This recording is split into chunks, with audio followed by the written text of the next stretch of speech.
રાજનીતિ છે, ચૂંટણીમાં હાર ને જીત તો થાય. આખું પ્રશાસન સામે હતું, આખી મશીનરી એમની સામે હતી, સામ દામ દળ ભેદની નીતિ એમની સામે હતી, આખું ચૂંટણી પંચ એમનું હતું, સીબીઆઈ ઈડી પોલીસ એમનું હતું. છતાં અમે દિલ્હીમાં ખૂબ સારી રીતે લડ્યા છે.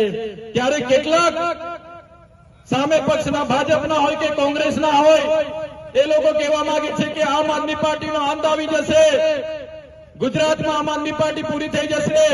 એ લોકોને પણ હું આ મંચ પરથી કહેવા માંગુ છું, આજે આમ આદમી પાર્ટીની પંજાબમાં સરકાર છે, આજે આમ આદમી પાર્ટીના 13 સાંસદો છે, આજે આમ આદમી પાર્ટીના 120 થી પણ વધારે ધારાસભ્ય છે. આવનારા દિવસોમાં ગુજરાતમાં જો ત્રીજો પક્ષ તરીકે કોઈ આ ગુજરાતમાં મજબૂતાઈથી આગળ આવશે તો એ આમ આદમી પાર્ટી હશે ને અમે લઈને જવાના છે. આમ આદમી પાર્ટીમાં અમે ઈમાનદારની રાજનીતિ કરીએ છીએ.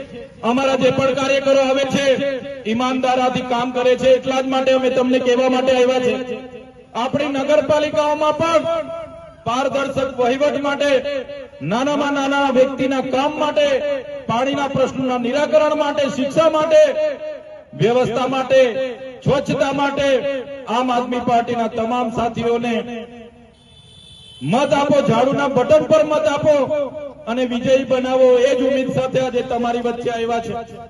સાથીઓ, આજે તમે જોઈ શકો છો, આજે પૂરા દેશમાં સંવિધાન ખતરામાં છે. આજે યુસીસી ના નામે યુસીસી કાયદો લાગુ કરવાની વાત આપણા મુખ્યમંત્રીએ કરી છે. ત્યારે ગુજરાતમાં યુસીસી લાગુ થવાથી સૌથી વધારે જો કોઈને નુકસાન થવાનું હોય તો આદિવાસી, મુસ્લિમ, એસસી અને ઓબીસી લોકોને નુકસાન થવાનું છે.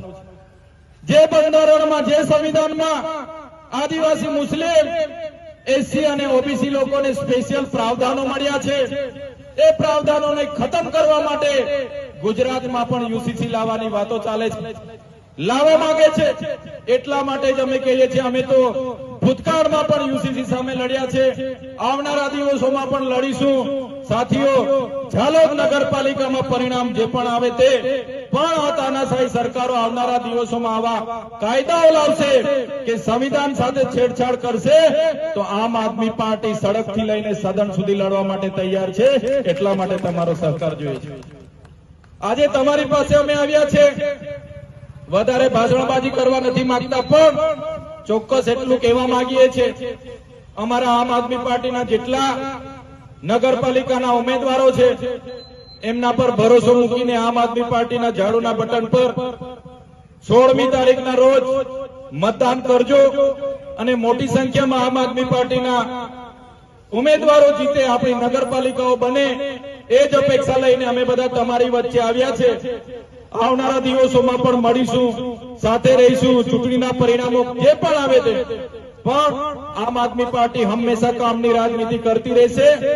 આવનારા દિવસોમાં પણ તમારી સાથે રહેશે અને જ્યારે પણ જરૂર પડશે આમ આદમી પાર્ટી 24 કલાક અને 7 દિવસ અઠવાડિયાની તમારી સાથે રહીને આગળ વધવા માંગે છે. સાથીઓ, તો